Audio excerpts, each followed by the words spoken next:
मैं उस रात पहली बार अपने घर वापस आ रहा था। ये सर्दियों की रात भी बहुत लंबी थी। सफर पर भी बहुत ज्यादा ठंड लग रही थी। बाहर से आती हुई हवा बहुत ठंडी थी। सर्दियों का सफर करना बहुत ही कठिनाइयों भरा होता है, लेकिन कुछ किया भी नहीं जा सकता था।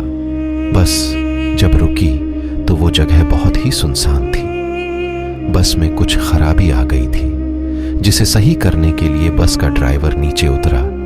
उसके साथ ही कुछ और भी लोग बस से नीचे उतर गए थे। बाहर कुछ भी दिखाई नहीं दे रहा था। चारों ओर सिर्फ शांति ही थी। कोहरे की वजह से भी कुछ साफ नहीं दिख रहा था। थोड़ा बहुत जब कोहरा हटता तो कुछ नजर आता था। शायद कोई ढाबा हो सकता था, लेकिन कुछ साफ नहीं दिख रहा था।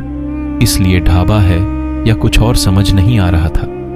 बस को अभी ठीक होने में बहुत समय लगने वाला था, इसलिए ढाबा की तलाश में आगे जाने की कोशिश की। तभी कुछ नजर आने लगा था। वो ढाबा ही था। जब ढाबे पर गया तो देखा कि रोशनी अंदर जल रही थी। उसके बाद चाय बनवाई और कुछ देर बाद बाकी लोग भी आ गए थे। सभी लोगों ने चाय पी। हवा भी अपने जोरों पर चल रही।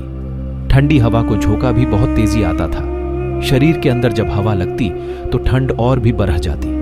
तभी पता चला कि बस आज ठीक नहीं होगी। हमें इंतजार करना होगा सुबह तक। उस रात का सफर हमेशा याद आता है। ठंड में रात का सफर कभी नहीं करना चाहिए। सर्दियों की रात बहुत ही ठंडी थी। उस दिन के बाद कभी रात का सफर नहीं किया था। इस बात को आज बहुत साल बीत गए हैं। कभी कभी यह किस्सा याद आ जाता है